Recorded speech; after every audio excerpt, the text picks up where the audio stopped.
Hello everyone, welcome to you all.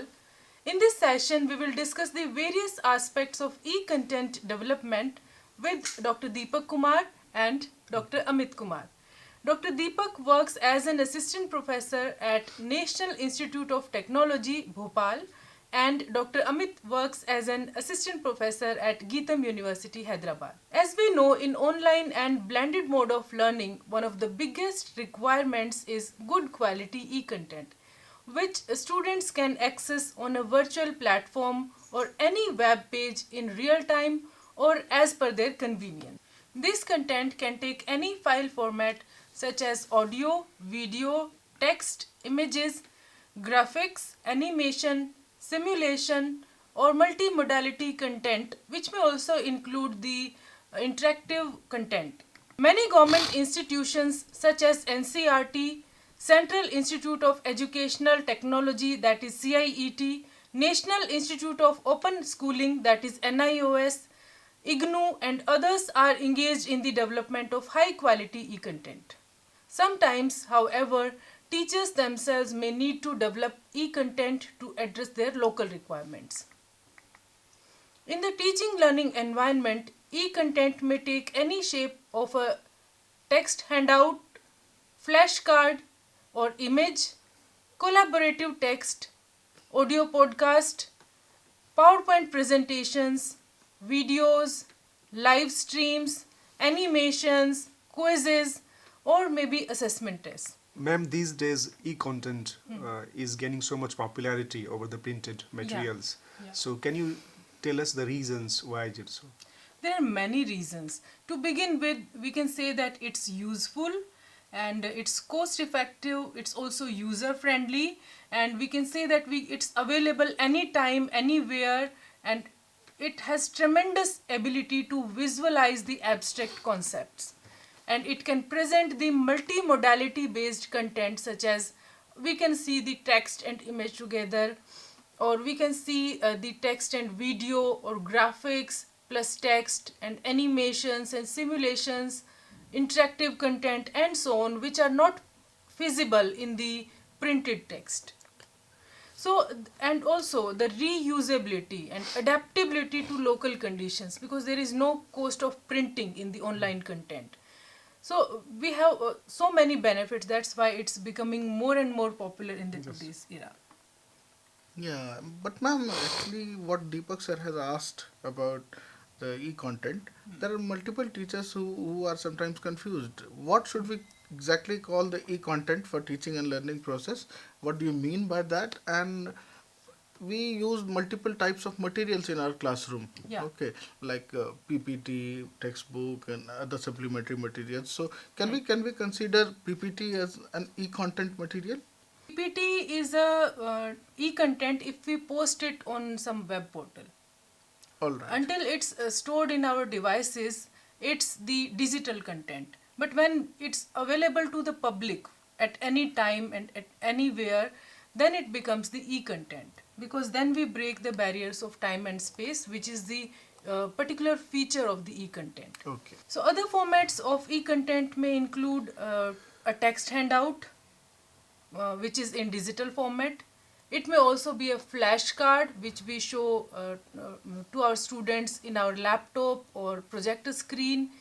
It may be a collaborative text using Google Docs, or it may be a audio podcast, or maybe video, live streams, animations, quizzes, immersive activities, assessment tests, all conducted through web. Yes, ma'am. I have a question. How can teachers develop e-content material? Can teachers borrow from different sources like web resources or e-content, resources there? And one more, just to connect with Deepak's question. So, is there any process do we need to follow as teachers to develop e-content? Are there in steps Yes, ma'am. Yeah. in the development? Actually, there are steps which we are supposed to follow, and no, Dr. Deepak, we cannot simply borrow from the random e-resources or web Okay. sources, because there are plagiarism concerns, and we have to take care of so many things when we work online. So we need to follow certain steps to ensure that the validity and usability of the content is there, which we are developing in the digital mode. So the necessary phases of e-content development are, first of all, we have to analyze. So there is analysis phase, then design, then third development phase, then fourth implementation and evaluation phase. So these are prescribed by the special committee set up by the Department of School Education and Literacy, MHRD, Government of India, in order to deliberate on this issue and delineate guidelines to be used by various stakeholders to enable planning, preparation, creation and dissemination of quality digital contents for school and teacher education. So in the analysis phase, which is the first phase, we are supposed to identify the current situation, such as what are the target audiences and what are their skills and what are our objectives, the budget constraints of the e-content, then what will be the delivery methods and related constraints such as due dates. So then in the next phase, which is the design phase, we plan for the use of relevant software. There are so many available nowadays. So which one we will choose, we will use, and which one will suit our needs the best. So what will be the relevant software, what are the required skills, the creative and innovative interactions of subject contents like text, pictures, videos and suitable animations. So all these things we have to plan beforehand, which in the design phase. Then we come to the actual development phase, which is the third phase. So we can create the e-content by mixing various forms, such as we discussed earlier. There are so many forms which can intermix and create e-content like text, audio, video, animations, simulations, PowerPoint presentations, so podcast and so on. Then we come to the next phase, which is the actual implementation phase. We have designed the how we will be creating e-content. Then we are required to conduct the field test of the e-content by introducing it to a sample of the target audience to establish its validity and usability. And in the fifth and the final phase, we test the e-content prototype consisting of all the features and formats to be used in the designed e-content. Apart from the guidelines which about the phases of the development of e-content, there are specific recommendations about the file formats of e-content, which are collectively called the 4-quadrant approach. You must be familiar Yes. with the term. So any massive open online course, which we call MOOCs in short, which is to be hosted on the Swayam platform by which is the portal under MHRD. This needs to be developed in the form of a 4-quadrant approach, that is tutorial, e-content, assessment and discussion form. E-tutorial shall contain video and audio contents in an organized form, animation, simulations, video demonstrations, virtual labs, etc. along with the transcription of the video.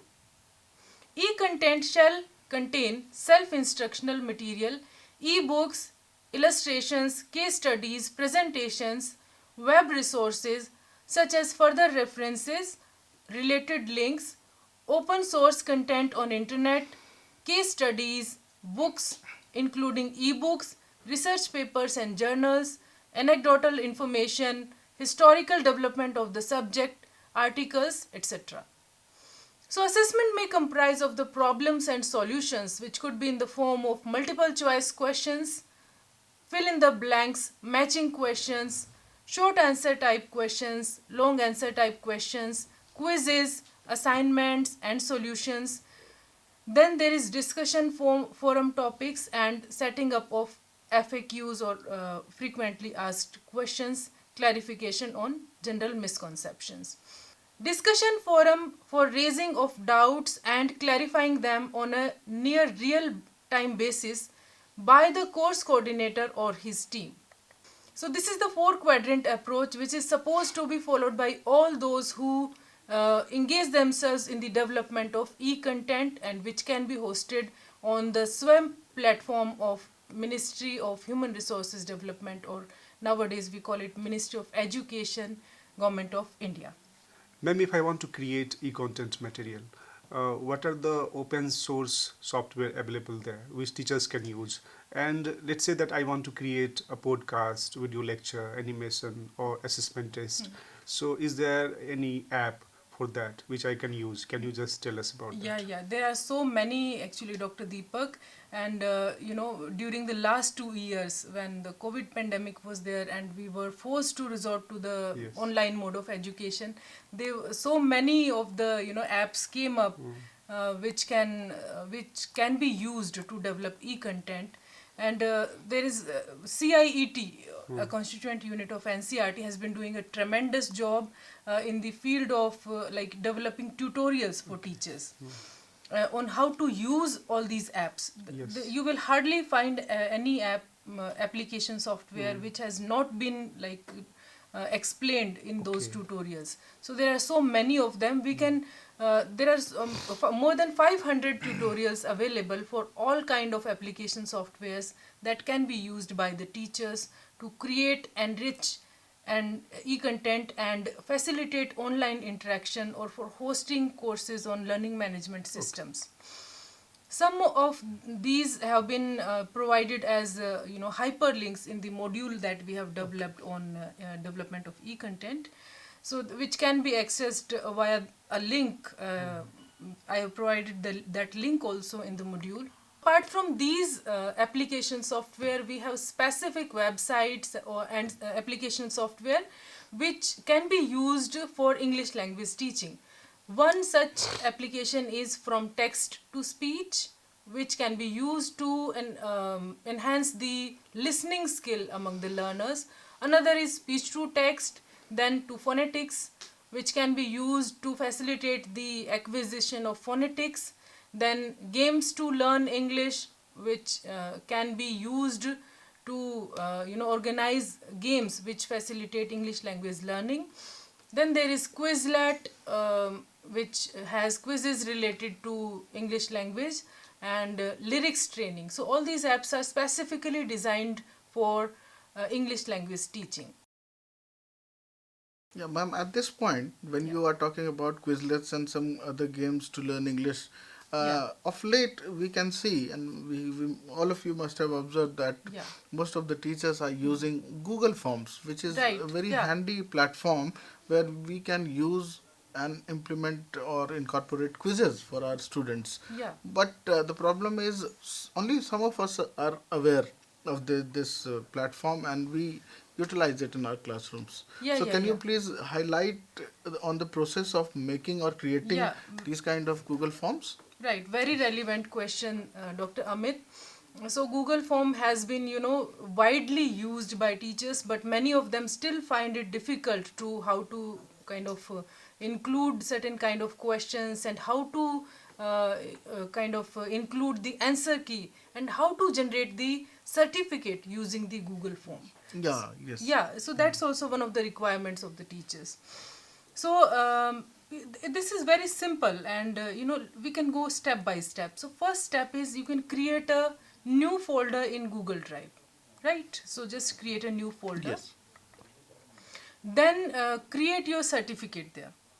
You can use any of the template provided there, or you may select a certificate from your device as well. Sometimes we need to have the logo of our institution, Yes, yes. and the specific kind of requirements. You want to add the name of the event for which the student has earned the certificate.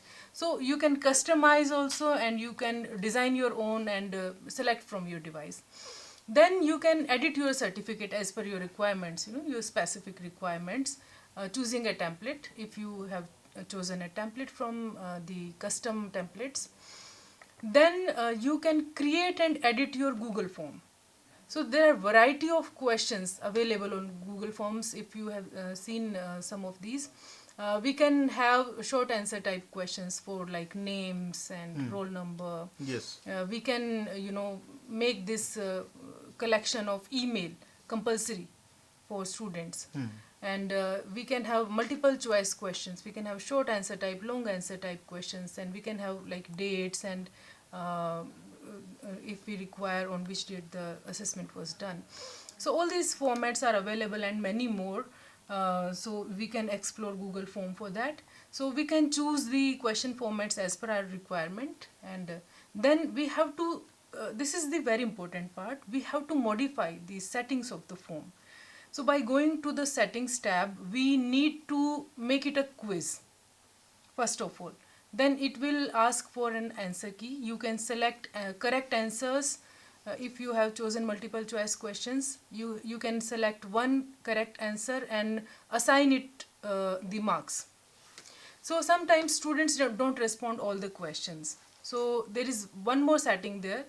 We can like make all the questions required by like switching on the required tab. Yes. So we can make all the questions required, but there is one important aspect. Don't forget to add the identifier questions, like what is the name of the student, what is the name, what is the roll number, or like specific information about the students that you may need to formulate the assessment sheet. So this is how we can like create our Google form. Then we have to select the responses, what kind of response we want. Can students give multiple responses, more than one responses? Can they see correct answer after they respond, or how many they got correct? So all these things. So to generate a certificate, we need certain add-ons. We may choose Autocrat or Certify-M, which are very commonly used add-ons to generate certificates. We can set target score as well. For example, if we choose 60%, so the students will get the certificate automatically if they reach this score. So this is how we can generate certificate for any event, for any quiz or assessment test or anything that we conduct in the class. Yeah. This was really valuable information, ma'am, and thank you very much for this vivid description of the entire process of e-content development. My Thank pleasure. you. Yeah. So and- you will find many more such useful applications and the process of using them or in the module on e-content development. So you can go through it and access all these apps and resources and the way how to use it. Oh, great. Yeah. Thank Thank you. you. Very Have a nice. great time and thank you for joining Thank in. you.